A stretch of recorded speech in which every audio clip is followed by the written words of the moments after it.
cameras. So you're reading that as half P. Hello. Yeah. If anyone is actually listening, hello. Hello.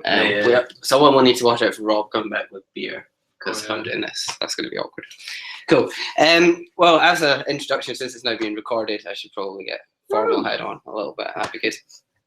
We've been asked to live stream this evening for the purposes of some people that might not be here and a few people further afield. So we're going to give that a go. Hopefully they can hear us. Because of the way Keynote works, I can't actually tell if people are complaining. So, hey, who knows? We'll see how it goes. Yeah, so hopefully it'll work out all right. I hadn't really planned much of a talk until this afternoon at lunchtime. So we'll, yeah, again, see how it goes. It should be wonderful. Got a link for this? There is a link on Twitter. If someone else could share that, because I can't. Can I watch it? Oh, yeah, you can watch it on your phone in the same room. That would be really good. Yeah, so the talk today is going to be on PHP7 coming soon. The kind of what, why, how, when, and who of PHP7. Because this is now being streamed, I thought it was best to put in a sponsor slide. So yeah, we host the meetups every month, first Wednesday of every month. If anyone wants to come who's not here, it's weird talking to people who can find, yeah. Fifth Ring sponsor the venue. They give us a place to meet, so it's wonderful for them. And JetBrains give us a PHP Storm license, well, not just PHP Storm, but an IDE license every month to raffle off. So that's good. We're still looking for someone to pay for pizza and drink. So if you feel swayed to do so, there's a PayPal account where you can just drop any amount of money. If you do it under 2p, that's going to be a real pain in the ass because they charge you 3p to actually make a transaction. So don't do that. But anything above 3p is fine. If you're looking for kind of more long-term sponsorship plan or something, get in touch and we can sort something out. It's been told that all good speakers start with a quote, so I've always start with a quote that will do. That's fine, and continue. First of all, going to go through what is PHP7, why you should care. Basically, it's the first major release of PHP since 2004, so it's been a long time coming, and hopefully you will see that there are some benefits to it, even if it has taken them, significantly longer than it might have to get it all out the door. So we're going to take a quick look through some of the new features and a few things that have changed, have been deprecated, have been taken out, and a few things that might cause some problems with upgrading. First of all, some new stuff. We have a new operator. Oh God, I hear my voice. Sorry about that. Yeah, we have the new operator, the combined comparison operator, or the spaceship operator, which is a combination of less than, equals, and greater than, all in one operator, which is wonderfully easy to remember because that's the symbols they use for the comparison. So that's wonderful. Basically, the way that this works is if you've got two things that are equal, it's going to return a 0, so you know that they're equal. That's lovely. If the left-hand side is greater than the right-hand side, it returns a 1, so you know it's greater than. And if the left-hand side is less than the right-hand side, it returns a -1. So it just means that rather than doing if it's greater than this, so if it's less than this, if it's what, you just one operation that kind of manages all that for you. I'm not entirely sure that I've been convinced by any real use cases for this yet, but I'm sure things will crop up once people start getting more familiar with it. That's not the only, this can be used with numbers. It can also be used with strings and arrays, but it can't be used on objects. So just don't try that, it breaks, so don't do it. That's not the only other operator that's coming in PHP7. We've got something called the null coalesce operator, which is 2 question marks. This is pretty similar. If people are familiar with PHP5, there is ternary shorthand, which essentially is, in this situation, it'll be if A, echo A, else echo B. So that is the shorthand. That's available in PHP5. That's, I can't remember, I think it's PHP5.3 or 5.4 that had that. Yeah. But now we've got this option where I'm just going to step through it step by step. So we've got a variable user group, which is called Aberdeen PHP. We then go echo pizza, question mark, user group. So what it does is it wraps that pizza in an is set and does exactly the same thing as the ternary one, but it means that the variable doesn't actually have to exist and it will still produce the right thing. So obviously there's no pizza, so it outputs Aberdeen PHP. Unfortunately, there is actually still pizza, so that's backfired a little. I should have put this slide later on. The other advantage is that you can chain these together, so you can have pizza, beer, already finished. So if pizza's not set, it moves on to the next one, which is beer. If that's not set, it moves on to the next one. So in this case, it would print out already finished. But it's just a kind of a shorthand way of doing what could essentially be quite a complicated if statement. It's quite handy for setting defaults and things like that, especially if you're not entirely sure that a variable will be set. So that is a particularly useful one. There are a lot of things that are coming in PHP7 which are to do with types. So I've kind of grouped these all together, and some of them I'm going over. They're quite big, so I'm just glossing a little, so bear with that one. First one is there's now a type error, which in this situation we've got a really pointless function that just wraps count, and it accepts an array of attendees. So you get that, you put an array in, and it works fine, and it outputs the count of that array. If you put a string into it, you will now, in PHP5, you would get a catchable fatal error.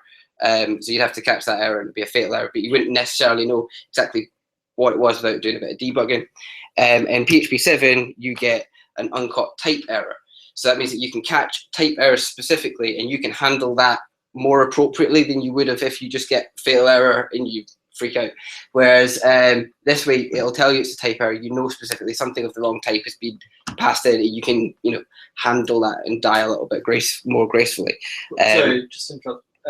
Would we wrap that kind of stuff in a try catch? Yeah, you would wrap when you're function when you're calling the function, you would wrap that in a try catch, because then it would throw it from the function. So wherever you're actually calling the function, that's where you put the try catch. So can you catch PHP errors? Yeah, I think you can only catch exceptions. This is and PHP is thing enough. Yeah, well, basically exceptions and errors now are kind of, they both inherit from throwable, so you can catch things better.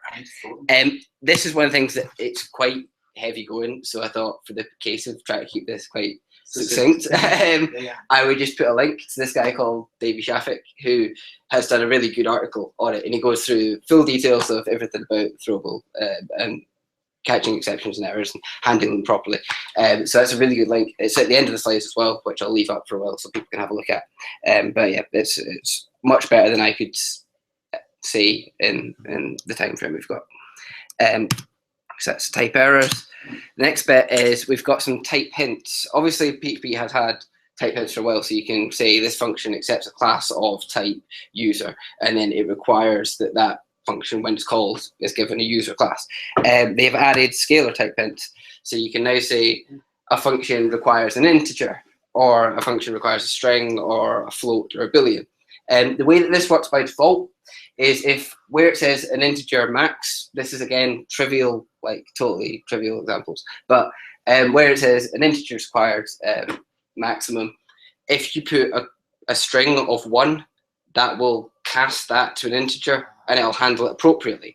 However, if that is not the effect that you want, there is an option for strict type hints, which basically this is a little bit more complicated, but you put declare strict types equals 1 at the top of your page, and for that script, only in the kind of the lifespan of that file, anything that calls it adheres to strict type hints, so it won't do that kind of on the fly casting integers and stuff like that.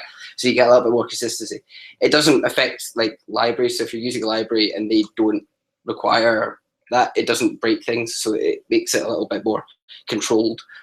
So there are a few other kind of edge casey stuff, but yeah, that's the general gist of it. So once you declare strict types, can you redo can you execute that?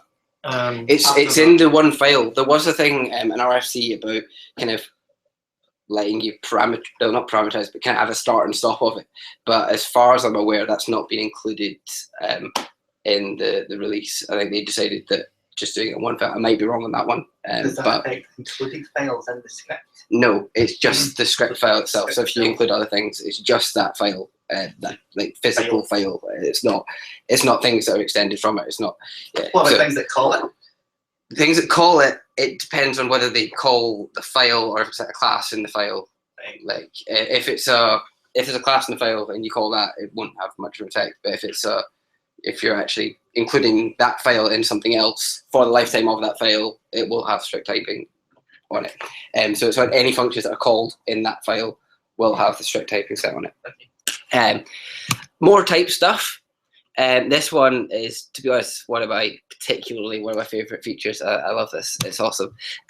Which is return type hints, which is a lot of other languages have them. It's particularly good if you're doing interfaces and that kind of thing, where you want to have kind of self-documented code. Whereas this function, which is exactly the same function as previously, but all we've done is added colon in after the parameters, and that just says that this function must return an integer.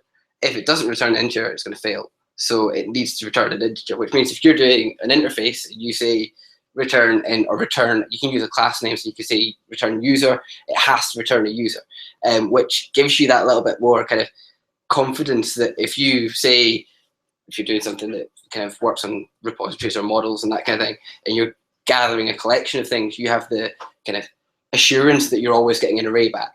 You're not potentially getting strings or null or whatever. Yes, Billy. Does this is this also covered by that previous strict typing? So will it cast if I return a Yes. character one? Yeah. I'm not entirely sure about the runtime of when it's cast, but as far as I'm aware, it is. I can have a dig around as well and clarify just to make sure. But as far as I can see, yeah. The only downside to this, which a lot of other languages have, which slightly would have been good, is you can't do void as a return type. So you can't say that it doesn't return anything, which would be nice, but maybe next time.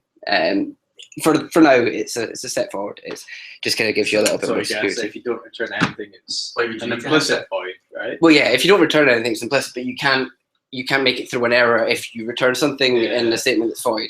Like using that, I mean, if you put it as a void method or something on a class, then it'll be okay. But yeah, in that situation, you can't actually throw an error for it. It would just do it anyway, even though you shouldn't. So yeah, you kind of avoid that one. The next one is slightly different. Moving off again, is multiple import declarations. At first, this seems a little bit weird, but it's basic syntax sugar that makes things a little bit easier to read, makes things easier to follow your code. Previously, if you were working using an autoloader and you were calling in a few classes, so you've got use vendor class A, then use vendor class B, and obviously that's not a big deal. But if you're using a big framework and you've got this horrific monster controller that has 60 classes that it's using, obviously don't do that. But if you are doing that, you've got a massive block of use XYZ all the way down 60 Symfony components and whatever else.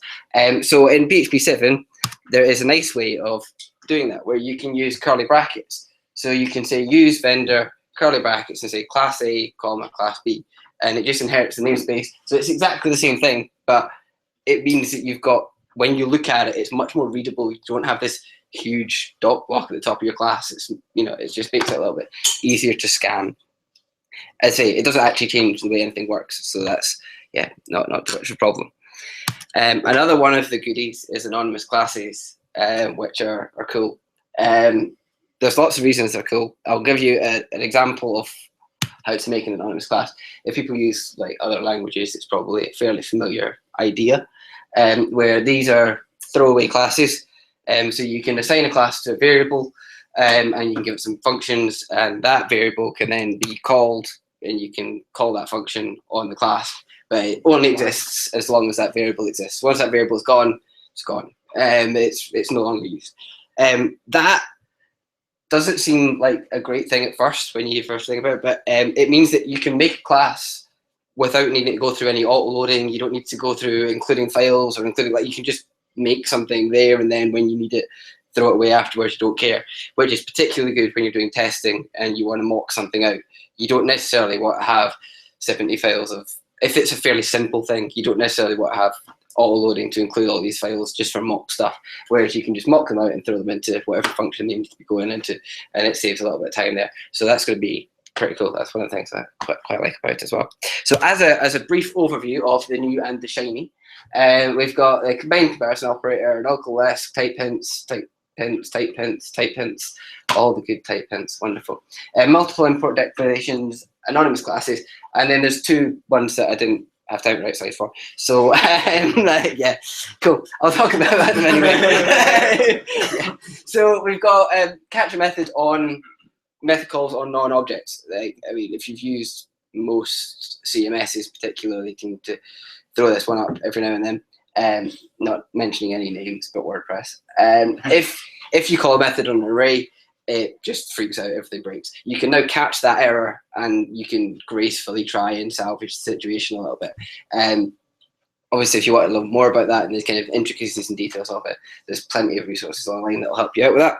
And the last one is random int and random byte.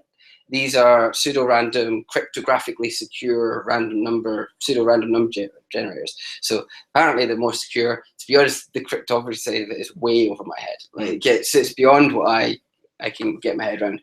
But apparently it's better from a security point of view. So there you go. It's still not random because obviously it's a computer. It can't do random, but it can do close to random. So that's wonderful. There are also some stuff that have been removed and some things that have been changed. So we've got, so, to be honest, some of these I have no idea who the hell was doing this. Like, some of the, I don't understand what was going on when, like, yeah. So multiple default cases in a switch statement. Why? Like, why would you, what possible reason would you have to do that? But now it throws an error, which is sensible. That's logical. Stop people doing things. Taking out the crazy PHP tags, there's a more crazy one, which was too long to fit on the slides, which is the kind of script language equals PHP, blah, blah, all that. Like, I've never seen that in anyone's code ever. So they're gone. Good stuff. And this is also going into the kind of the errors and exception handling stuff, where eStrict is being taken away. And it's now replaced with either e-deprecated, e-notice, or e-warning, depending on the context that it's in. Again, there's a link at the end which goes into that in a little bit more detail. The next one's probably one of the ones that might actually catch people out a little bit, if they're really, really mean, is reserve types. So you can't make a class. I didn't know you could do this, but apparently in PHP5, you can make a class called int. And just mess with other developers. Like, but now you can't make a class, an interface, or a trait using any of these reserved type names. But if anyone was making a class called null, then they are less evil. Like, that's just, there's no excuse for that. It's just not cool. Yeah, exactly. It's just like, no, don't do that. So yeah, they are now no longer allowed. They're not keywords, proper keywords, but they are reserved types. You can't use them as class names. Integer semantics, again, this is a very technical one. The basics of it, it's not number one. If you cast that to an int, it used to return this ridiculous massive number, a negative number, I think it was. It was just a bit crazy. Now it returns 0. There's also some kind of bitwise stuff that's into that if you're moving around bits, and you need to have kind of accuracy on that. If that's something you do, read into it, because it's probably important. I think on the most people, it's not a use case that comes up that often, so I've decided that I'd give my brain a rest and not look into it. That's the sort of thing where you see tweets and people saying, the right JavaScript things are not numbers. What type of number? Yeah. Thanks, JavaScript. Yeah. Thanks, PHP. Yeah, exactly. Not so, zero in there. Not only if you cast it to an int, that's fine. They've also taken out lots of extensions that are dead, have not been used for ages, or deprecated, or unsupported for decades or whatever. So they've got rid of a lot of the extensions that just kind of bulk out the ecosystem a little bit. This one, again, the next one is hex support and numeric strings. Again, something I didn't know you could do previously. You could write a hex number as string and then cast it to an int, and it would actually give you the value as an integer of that hex string. Yep. Not something I've ever had to do, but in PHP7 you can't. It's 0. That's it. It's gone. Does that affect as numeric? I haven't looked into that, but we can. Would go through it before. But if you can't catch an int, that's making me think that there may be a lot. Potentially not. I don't know. I didn't think about that, to be honest. So yeah, we can have a Google later. We can work it out. That'd be good. And the last one is Pp4 Style Constructors. If people were doing PHP4 at all, when you've got a class, if you had, this is a terrible example, I could have chosen any other word, but fine. Yeah, so if you've got a class, and the first function in that class was the name of the class in lowercase, it used that function as the constructor. If you put a constructor after that, it still used that function as a constructor. If you put a constructor before that, it used the constructor. So it was a bit mental. They've just gone, no, fuck it, constructor or nothing. And I just realised I said a bad word. Yeah, so they've taken that one out. That, I guess, if you're using particular legacy code bases, that might crop in. So there's kind of the what PHP7 is and what it's not. And the next step is obviously why you should care. Because from a kind of standpoint, most of these functions, if it's not something that you inherently see use in, which a lot of them, until you reach a problem where it solves it, you might not see how useful they are. So yeah, well, first off, it's why 7 and not 6. And I thought of this, and I thought, what's the most clear and concise way that I can explain it? And then wrote something completely different. So PHP6 was a thing, but then it wasn't a thing. So they thought having another thing might cause some confusion. Basically, PHP6 was going to be released as PHP6, and some people, in the wonderful way that internet is, were so eager, they wrote books about it and blog posts about it, and then it never happened. So they thought, if we release PHP6 now, it's going to cause confusion with books and blog posts that already exist for something that is so different from what PHP6 would have been. So they went, you know what, just drop it, go with 7, it's fine. It's not quite as mental as Windows, so we're all good. Like, yeah, that isn't obviously the main why. The main why is that it's fast. Like, so fast to skip the version. Yeah, so yeah, exactly, that's it. It left PHP6 behind in its speed. So yeah, the main benefit of using PHP7 is it's fast, and not fast in the way that if you write code for PHP7, it's fast. In the way that if you take code that runs on PHP5, put it on PHP7, it's fast. Like, it's not that you have to do a lot of work to make it fast, it's just faster. The engine has been completely rewritten, and it does make everything kind of, you get a huge performance boost across the board. This is wonderful benchmarks. Benchmarks on the whole can be slightly pointless, but I thought I would include some slides, because otherwise how do you prove anything's fast without some kind of reference? So this is the built-in Zend bench, I think it's called, that comes with PHP, and just runs through the benchmarking process and does the times. So you've got 5.3, 5.4, 5.5, 5.6, and 7. And as you can see, it's quite clear how much faster PHP7 is, even from 5.6, which is still the kind of, today is the current supported standard version.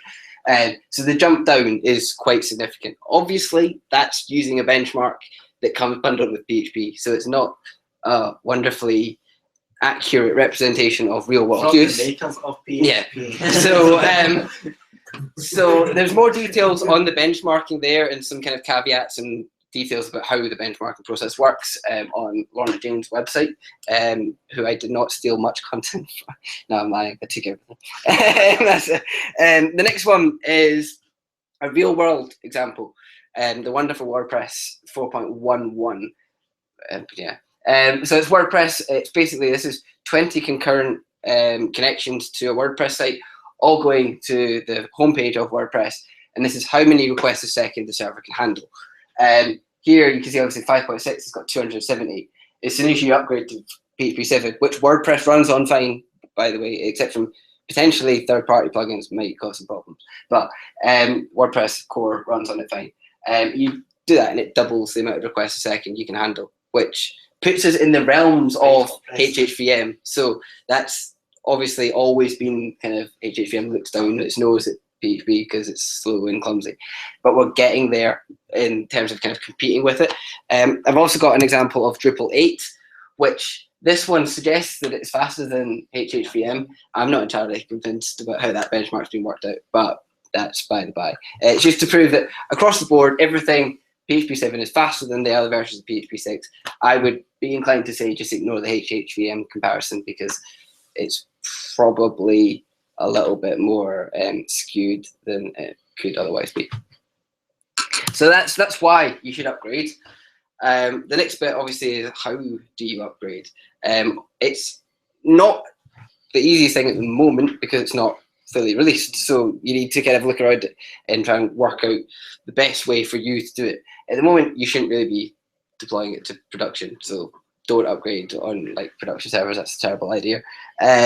Wait a couple of weeks and then it'll be fine. So for now, it would be best to just throw up a VM virtual machine with PHP7 on it and test your applications. Just move your code base over, test your applications on the new PHP7 server that you've got, make sure they work, and then you can go through the kind of upgrade process, depending on what server you're on. If you're on, Ubuntu, it'll be like apt-get update, or if you're on CentOS, you'll have to jump through hoops and try and work out exactly what's going on, or if you're on Windows, you just cry.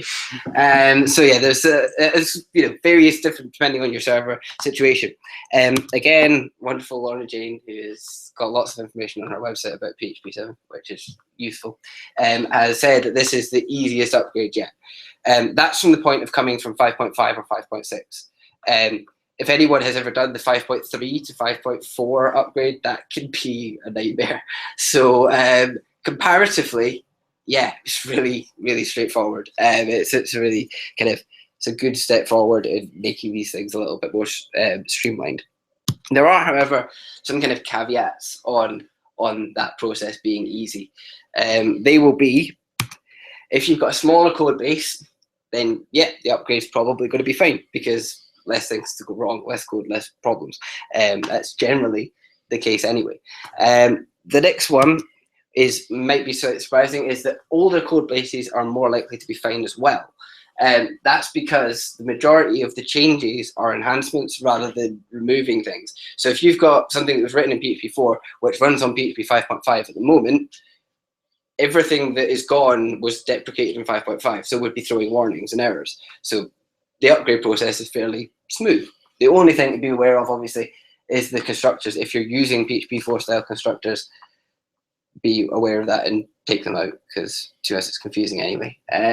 But yeah, so the majority of simple Pp4 style applications should work without any major refactoring in PHP7. On the flip side, any modern applications that you've built using kind of component-based frameworks that run on 5.5 to 5.6, you're also quite likely to be able to upgrade it without too many problems. Same being that it's adding features, it's not taking things away. So if you're running something that was built for 5.5, 5.6, you should be okay. There might be some niggles, don't hunt me down if things go wrong, but on the whole, it should be all right. The final one, which is the easiest way to make sure it is if you've got a good test coverage on your current application, when you move it up to PHP7, straight away you will know whether things have gone wrong. So it's going to be, if you've got unit test, integration test, all the stuff like that, all the good things in there, then you have that kind of stopgap where you find out that things are broken before you actually get to production server. If you don't have that and you're working on a legacy system that doesn't have testing, obviously pull down the virtual machine and just test it manually. So that's the next bit is, the only way to be 100% sure that the apps or sites that you've built will work on PHP7 is to test it. Rasmus has got the PHP7 virtual machine. It's a Vagrant box. You just clone the Git repository, run Vagrant up. It's good to go. It's that simple. It's really easy. The only thing is a little caveat I noticed that when I was doing it is he comments out the shared folders. So if you don't actually have a web folder, so you need to add that in before you build it for the first time. But other than that, it's fairly straightforward to get up and running pretty quickly.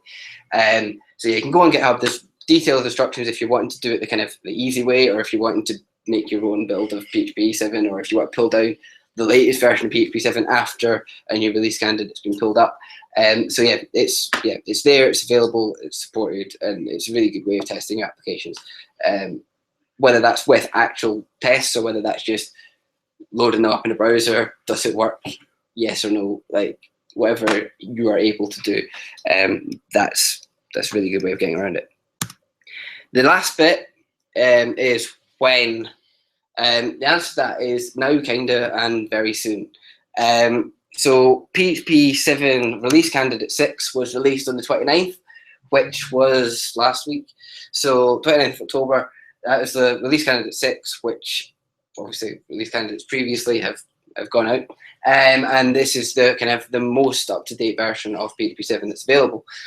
Not for particularly long though, because in 8 days, PHP7 general availability is launched, which is PHP7 is live. PHP7 is the thing now. That is what it's going at. So that's only 8 days until PHP7 is real, and you can use it, and you can put it on production servers, and it's cool.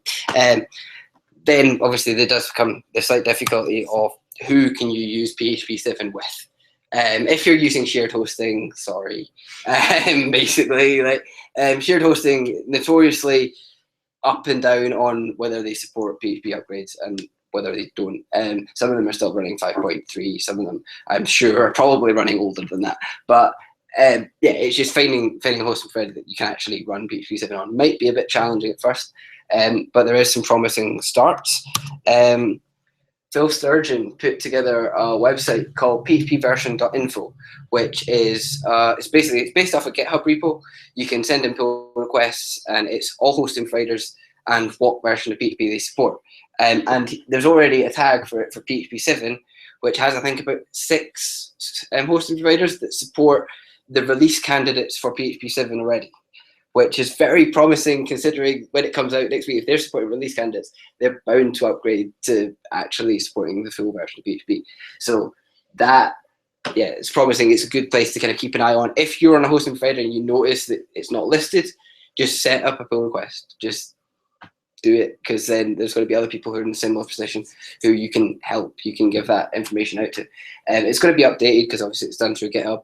They were talking about making it automated, but yeah, at the moment, just push up pull requests and everyone loves you. So that's good. That's actually the end of the kind of formalized version of the talk. So yeah, thanks very much. Anyone who's watching, give us money, that'd be cool. Like, follow us on Twitter as well, that's always welcome. We do try and talk some sense occasionally on there. And then I'm just going to leave that up. Which is just a couple of references for where I stole most of this material from. So there's Cal Evans, who has done a blog for Zend on PHP7. It's just a kind of brief overview of PHP7. Erica Heidi, who has done a much better talk than I did on YouTube. It's available to watch if you want. Lorna Jane, just pretty much everything she's done is good. Like, just go on her website, have a browse around. There's loads of resources, loads of blog posts, slide decks and stuff like that. Yeah, so she's got a lot of information on there that's really good. Phil Sturgeon did a PHP7 feature freeze, which is an overview of his personal opinions of each new feature that was added to PHP, which is good. It's a really honest overview of the features, how useful they are and how less useful some of them are. So yeah, that's really good. And particularly if you're looking at the kind of exceptions and error handling stuff, Davey Shafik, which I linked to earlier, is a really good article on that, which kind of covers all the bases and gives you a very good overview of everything.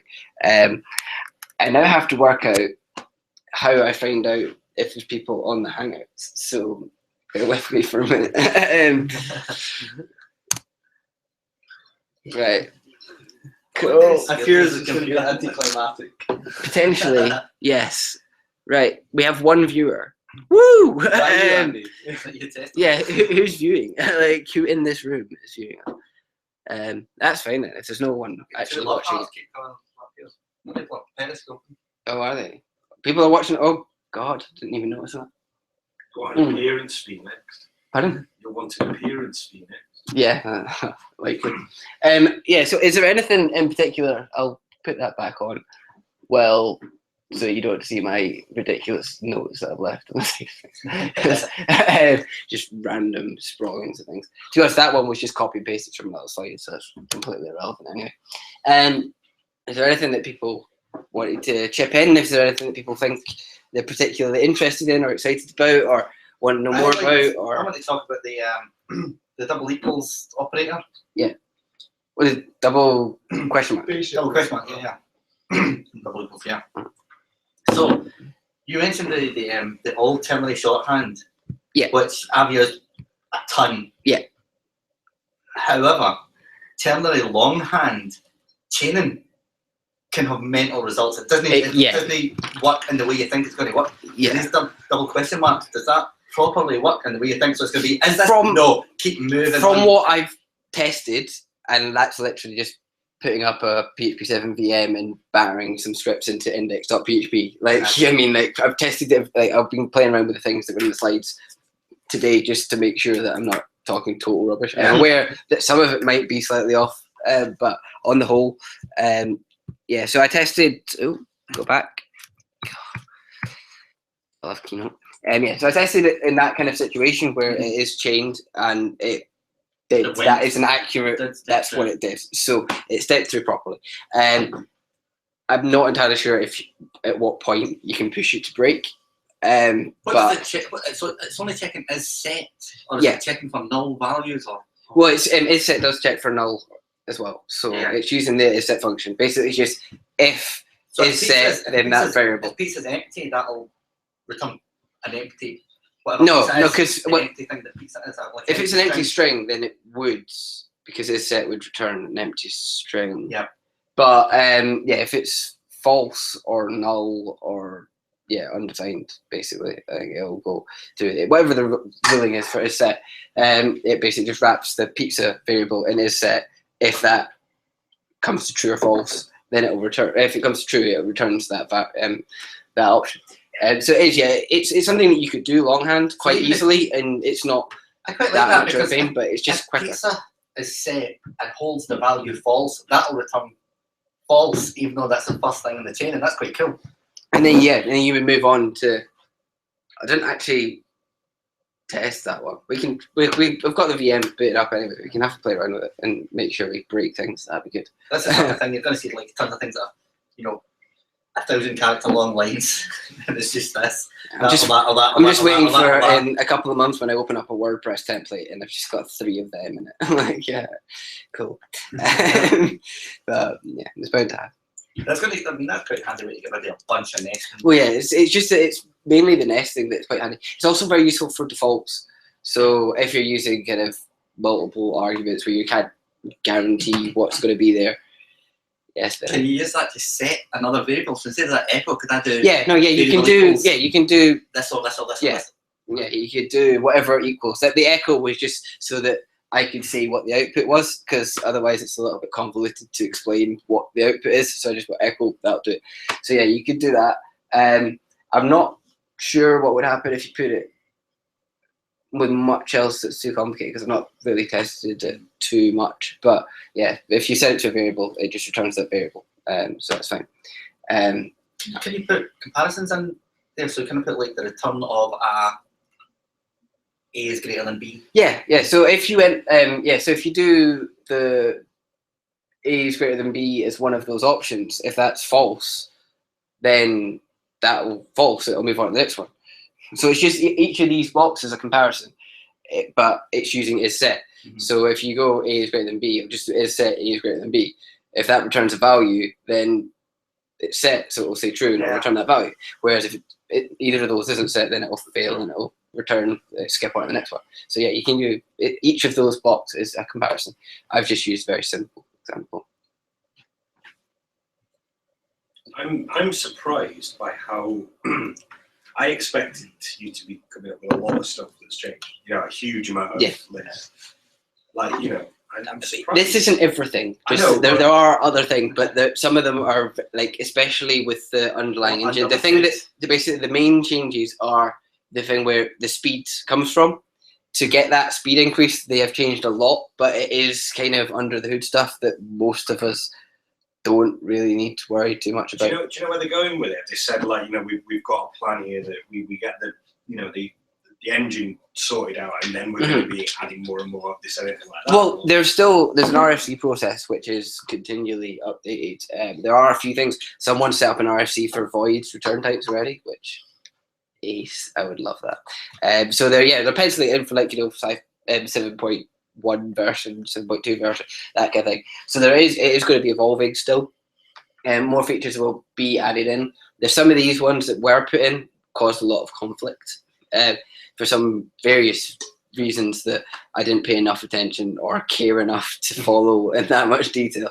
Like, some people went totally crazy over things, and I was like, just Because it's the internet. Yeah, well, of course, yeah, haters be hating and all that. So I guess it's anything which is an open source project that is this big and this kind of used, and it's on so many websites that run on PHP. You can't just mess around with it trivially and change things all the time. You've got to have some kind of structure to that, but that structure obviously means that everyone wants to say, everyone wants an opinion, and everyone has an opinion, and sometimes that can rub things up and slow things down. I think the idea going forward is that things are a little bit more regular, rather than, as I said, the PHP5 coming out in 2014 have a little bit more regularity with the release cycles and stuff like that. So yeah, hopefully, but I'm not involved in the internals of it, so I just see what I see on Twitter. Do you think people will be quick to adopt? I think so, purely based on the speed difference. I think, like, and the fact that developers are going, it's so much faster, and that's one of the things that PHP's always been slagged about, is how sluggish it can be.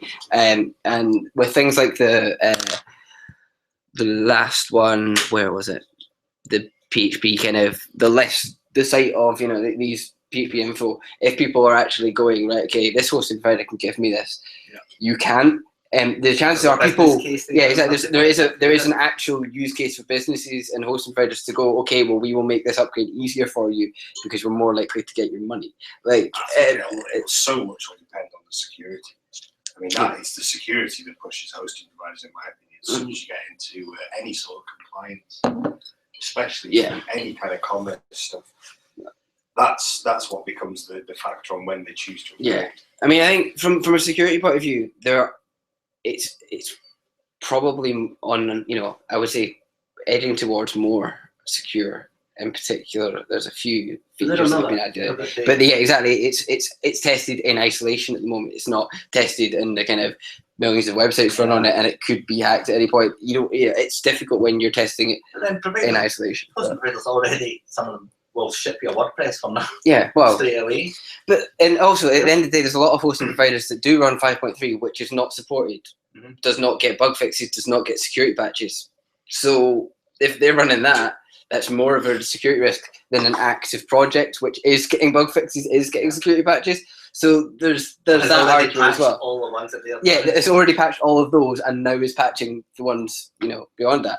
So there is that argument as well. And I think kind of people pushing it will help.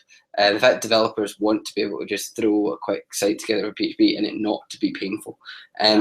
One of the benchmarks that I saw, which I didn't include in the slides, was for OpenCart, which I know notoriously is a little bit on the heavy side.